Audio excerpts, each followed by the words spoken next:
Please welcome Florida Democratic Party Chairman Rod Smith.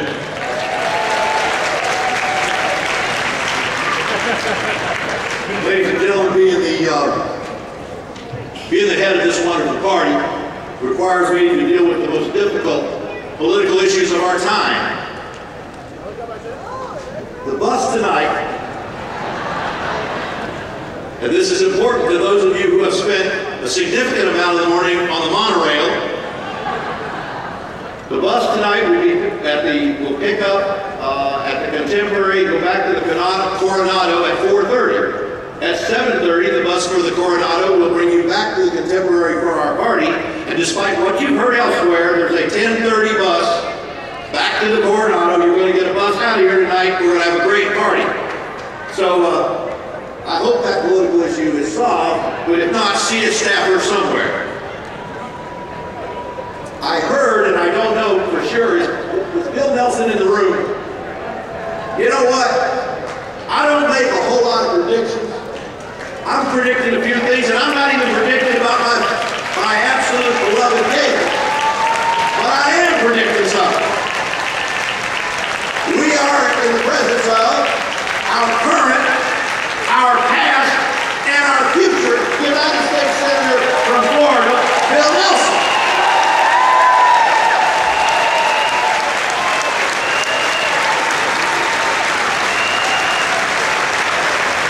Good morning, Democrats. Let me say a couple of things that I did not get to say last night because I completely short-circuited any remarks so that I could keep the attention on the Vice President and Dr. Jill Biden. And of course, the Vice President, who is just a wonderful human being.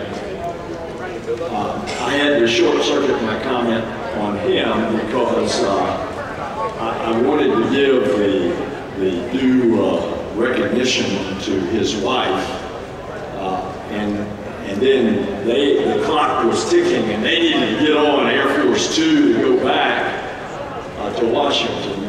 So I didn't tell you a lot about a fellow that I always have to check myself because I'm about to say Joe, and then I have to check it and say the Vice President.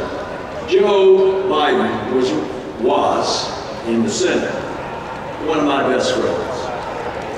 And I really meant it when I said that I think history will show that he is one of the best vice presidents in the history of our country.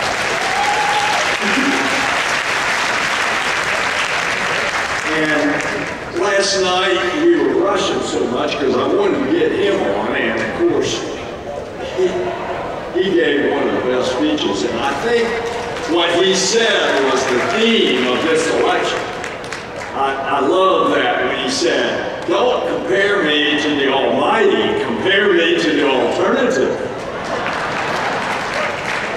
And this is a world, you think about how politics has changed. You think about, remember what the Vice President said last night. When he was in the Senate, he got along with all those Republican senators.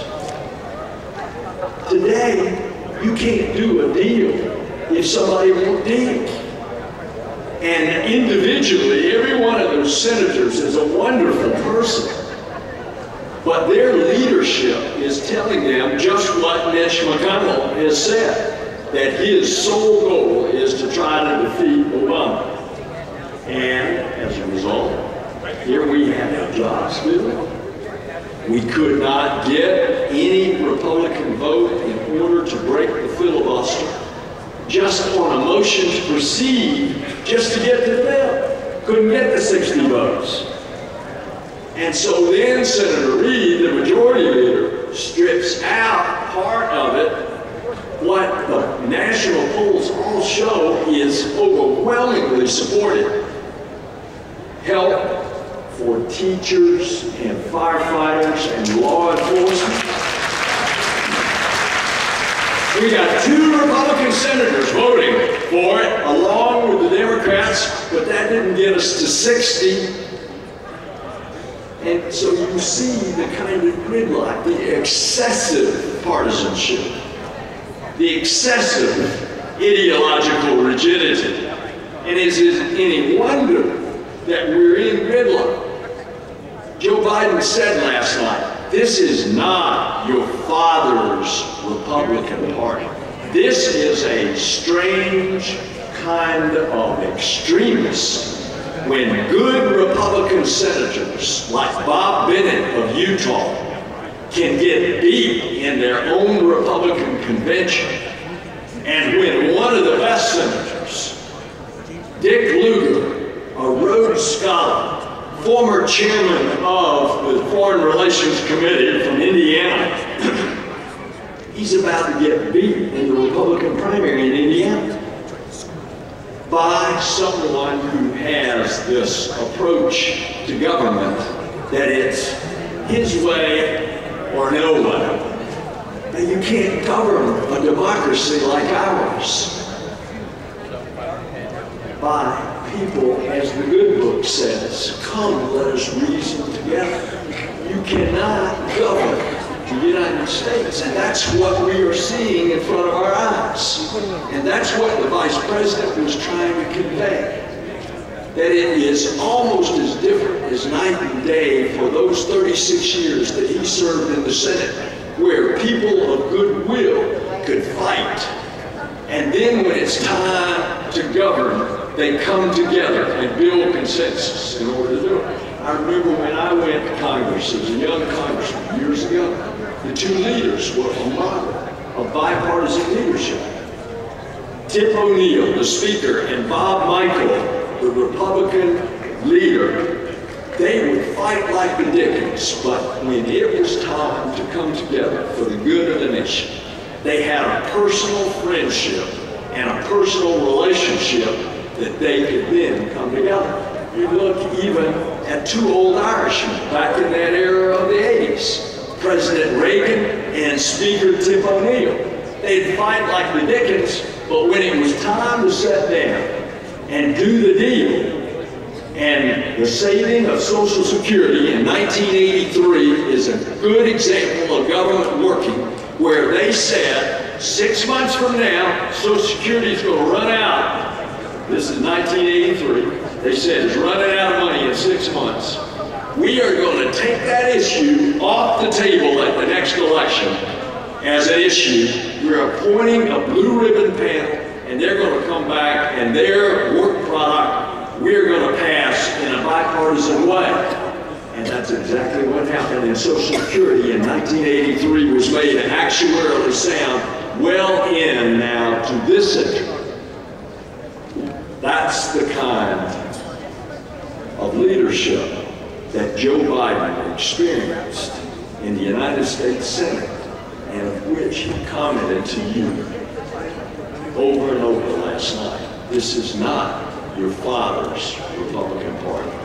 This is a different thing. Now, because I was so rushed last night, I did not even get to acknowledge the wonderful legacy of our party that we are celebrating. And of course, last night, in his wheelchair was one of the former great governors, Governor Reuben Askew. He and his wife, Donna Lou, were here, and he got that appropriate recognition. And we really didn't talk a lot about former Senator and former Governor Lawton Chiles.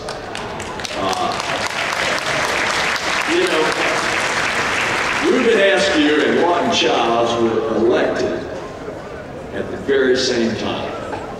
Lawton elected senator and Reuben elected governor in 1970. That was also the golden age of the Florida legislature. If you'll recall last night in some of the introductions of Charlie Whitehead, the former chairman, and of Governor Askew, they made reference to a lot of the things that had passed. The Growth Management Act, the water management districts. When I was a young legislator, I had the opportunity to participate in the drafting of some of that legislation.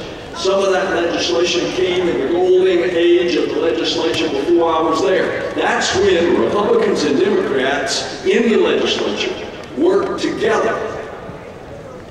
A fellow from my delegation in Brevard and Orange counties, Jack Shreve, then a senior member when I came in as a brand new legislator, he had already passed the water management districts. And look what the legislature is trying to do now to reverse the water management districts. And I didn't get a chance last night to acknowledge our great Orlando Buddy Dodd. And you just heard from Bob Buckhorn and Jack Seiler from Fort Lauderdale. And now we got and I'm talking about big city mayors. Now we got, for the first time, an African-American mayor in the city of Jacksonville, Alan Rapp.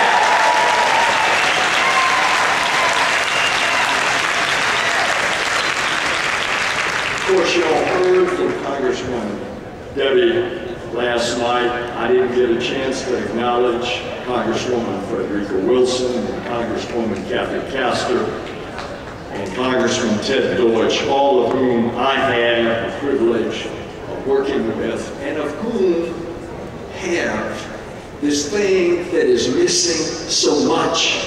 It's called walking around common sense, so that you can do the deal when it's time to do the deal. All right, I want to share one other thing with you. I just came from the Florida Educational Association convention to speak to the teachers.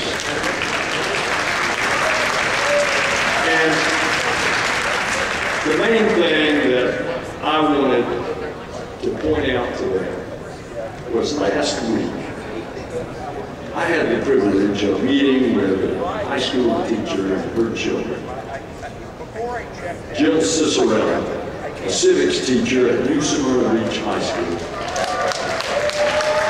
Jill had organized a drive at the start of the school year where she helped students when they were still 17 years old to pre-register to vote. And all she was trying to do is what she had done for years, and that is help students to get involved in their democracy.